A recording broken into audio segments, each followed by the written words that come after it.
ሰርቼ ባሳድግም ቀላል አይደለም። ብዙዎችን በድንገተኛ ሁኔታ ከቀን ወደ ቀን እያሰናበተ የሚገኘው ኢቢኤስ ቴሌቪዥን በብዙዎች ዘንድም እጅግ መነጋገሪያ ከሆነም ሰነባብቷል። ሰራተኞችን መቅጠርና ማባረር የዕለት ተዕለት ስራው እንደሆነም የሁላችን ዘንድም ግልጽ ነገር ነው። ብዙ ሰራተኞችን ወደ ኢቢኤስ ቤትም ከገቡም በኋላም ጥቂት ሳይቆዩም ይሰናበታሉ። ምክንያቱ ባልታወቀ ምክንያትም አንዳንድ ሰራተኞች ከዛ የቴሌቪዥን ማሰራጫ ጣቢያው ወጥተው ወደ ሌላ ሲቀላቀሉምና ሲሄዱም እንመለከታለን። ይህ ደግሞ በብዙዎቻችን ዘንድ እጅግ አግራሞትን የፈጠረና ኢቢኤስ ቤት ላይ ምንድነው የተፈጠረው የሚለው ለመረዳት ጥቂትም ያዳግታል። አንዳንዴ ኢቢኤስ ቴሌቪዥን ላይ የሚፈጠሩ ነገሮች እጅግ አወዛጋቢ እንደሆኑ በሁላችን ዘንድም ግልጽ ነው። ብዙ ፕሮግራሞችም ከኢትዮጵያ ውጭ ያሉ ፕሮግራሞች ኮርጀው እየሰሩ ነው ተብሎም የሚታመነው ኢቢኤስ ቴሌቪዥን ዛሬ ደግሞ አዲስና ሰበር መረጃዎችን ይዞ መጥቷል።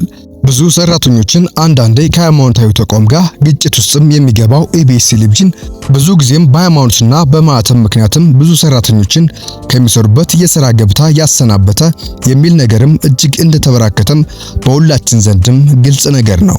ሰራተኞችን ለምን ያሰናብታል ተብሎ ቢጠየቅም የሚነሳው የመጀመሪያ ጥያቄ ሃይማኖት ጉዳይና የማዕተብ ጉዳይ እንደሆነ በሁላችን ዘንድም ግልጽ ነው።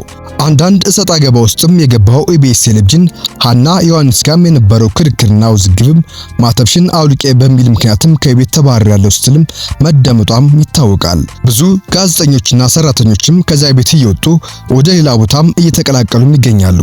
በቅርቡ ደግሞ መቅደስ ደበሳይ ከወጣችና ገና ወራቶችም እየተቆጠሩ እንደሆነም በሁላችን ዘንድም ግልጽ ነው። ታዲያ ሰራተኛ መቅጠርና ማባረር ጉዳያቸው ያልሆነው ኢቢኤስ ቴሌቪዥን ትኩረቱን ያደረገው ጥቅም ላይና ገንዘብ ላይ ማግኘቱ ላይ እንደሆነም በሁላችን ዘንድም ይታወቃል። ገና አንዳንድ ሀዘኖች እንኳን ሳይደርጉ ወደ ራሳቸው ጨዋታና የሳቅ ፕሮግራም እንደሚመለሱ እንደሆነም በሁላችን ዘንድም የሚታወቅ ሀቅ ነገር ነው። አሁን ደግሞ ኢቢኤስ ቴሌቪዥን ስሙ የሚነሳው አንዳንድ ነገሮችም አሉ። ኢቢኤስ ቴሌቪዥን ተቀጥሮ የሚሰራ ሰራተኛ በድንገት እንደሚሰናበትና እዛ ቤት ከቆየም በኋላ አንዳንድ ችግሮችም እንደሚፈጠሩ በሁላችን ዘንድም ግልጽ ነው።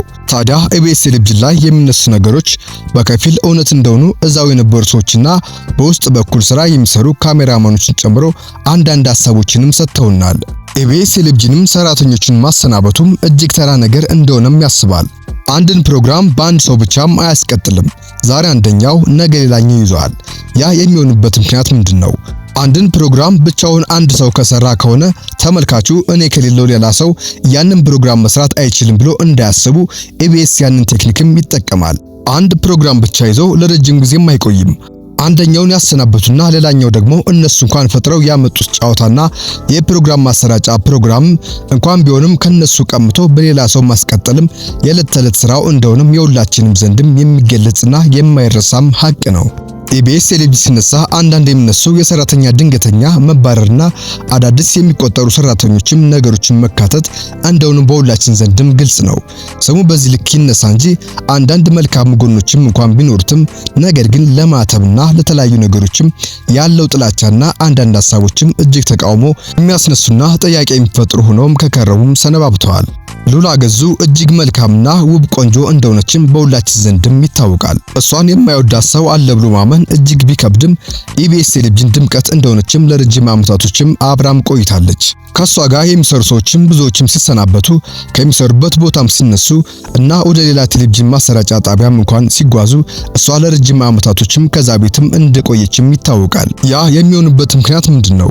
ብዙ ትውልዶች እሷ እንደሚከተሏትና ብዙ አፍቃሪ እንዳላትም ከኢቢኤስ ማሰራጫ ጣቢያዎች ላይም የሚሰሩ ሰራተኞችም ጀምሮ ከውጭም ሆነ ከሚከታተሏት ሰዎችም አብዛኞቹ የሷን ያወዷታል፣ ያውቋታል።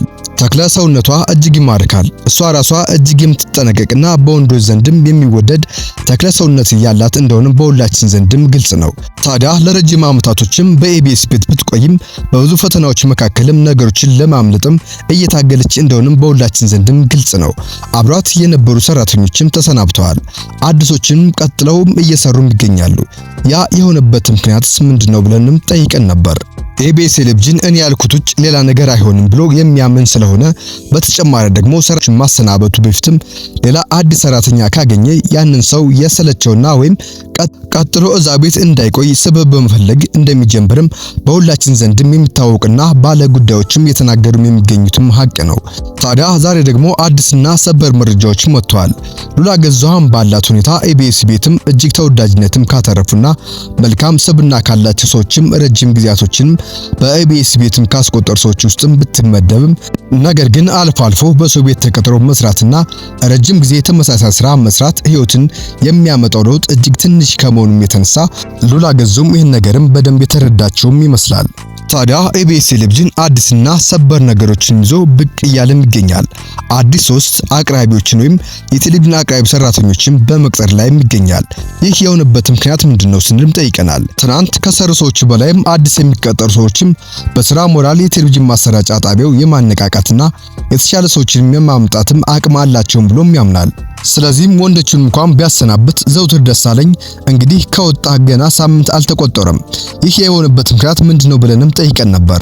ብዙ ሰራተኞችም ሲያሰናብት ሌላ ተጨማሪ ሰው አዘጋጅተው ቀጣይ ደግሞ ሌላ ሰበብ ፈልጎ እንደሚያሰናብትም ግልጽ ነው። ስለዚህ አዳዲስ ሶስቶችን የመቅጠር ማስታወቂያ እንዳወጣም በሁላችን ዘንድም የሚታወቅ ሀቅ ነው። ያን ተከትለው ሉላ ገዛኸኝ አዳዲስና ሰበር መረጃዎችም ወደ ህይወቷም እየመጡም ይገኛሉ።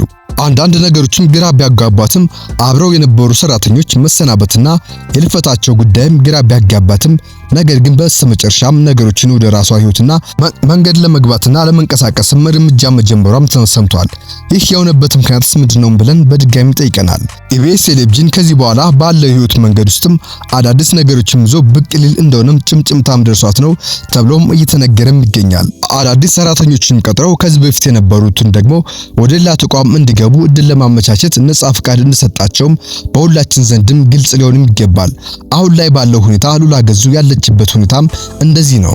በሰው ቤት ተቀጥሮ መስራት ጥሩ ቢሆንም ነገር ግን አንዳንድ ፈተናዎችና ግራ መጋባቶችም ወደ ህይወቷም ይመጣሉ። ሰሞኑን የተከሰተው ነገርም እንደዚህ ነው። አሁን ሰሞኑን የተፈጠረው አንዳንድ ክፍተቶች መካከልም ከዚህ በፊት ኢቢኤስ ቴሌቪዥን ከወጡ ሰራተኞች ጋር የስልክ ልውውጥና አንዳንድ ነገሮችም አውርተው ሶሻል ሚዲያዎች ላይም የተንቀሳቀሱ ያሉ ነገሮችም አሉ። በዚህ መካከል ኢቢኤስ ቴሌቪዥን አንድ ነገር ይዞ ብቅ አለ። ይህም ነገር ምንድነው? ከዚህ በፊትም በኢቢኤስ ቴሌቪዥን የወጡ ሰራተኞች ጋር አሁን ድንገት ወጣ በሌላ በኩል በራሷ መንገድም ልትንቀሳቀስ እንደሆነም መረጃም አግኝተዋል ተብሎም ኢቢኤስ ቴሌቪዥን በውቀሳና በክስ መልኩም ወደሷም መጥቶባታል። ከዚህ በፊትም አዲስና ሌሎችን ሆስትን በመቅጠርም የተዘጋጀው ኢቢኤስ ቴሌቪዥን ሰበብ እየፈለገ እንደሆነም ለሷም በደንብ ገብቷታል። ከዚህ በፊትም ኢቢኤስ ቴሌቪዥን የወጡ ሰራተኞች ጋር ያተነጋገረች ስራ ልትጀምር እንደሆነም ጭምጭምታዎችም ወጥተዋል ብሎ ኢቢኤስ ቴሌቪዥን ሉላ ላይም ክስ ማቅረቡም ተሰምቷል። አሁን የመጣው ሰበብና ሐሳብ በዚህ መልኩም ይታያል። ስለዚህ ሉላ ገዛኸኝ ባለው ሁኔታ ኢቢኤስ ቴሌቪዥን ጋር እሰጥ አገባ መግባቷ በዚህ ልክም ይጠናቀቃል። ሰሞኑም አዲስ ነገር ይዛ ብቅ እንደምትልም ሐሳቦችም እየወጡም ይገኛሉ። ኢንስታግራም ገጿ ላይም በቅርብ ጊዜ አዲስ ነገር ጠብቁ ስትልም ተደመጣለች። በመጨረሻም ሉላ ገዛኸኝ የራሷን ዩቲዩብ ቻናል ልትከፍት ካልሆነም ደግሞ በሼር ሆልደር የራሷን የቴሌቪዥን ቻናል ልትመጣ እንደሆነም ጭምጭምታዎችን በሶሻል ሚዲያዎችን በደንብ እየተወሩም ይገኛል። የዛሬው ፕሮግራማችን ይህንን ይመስል ነበር። እስከ ማብቂያው ስለተከታተላችሁን ከልብ እናመሰግናለን። በሌላ እርሰ ጉዳይ እስከምንገናኝ በያላችሁበት የዓለም ዳርቻ ሰላማችሁ ብዝት ይበልኝ። ቸር ቆዩ።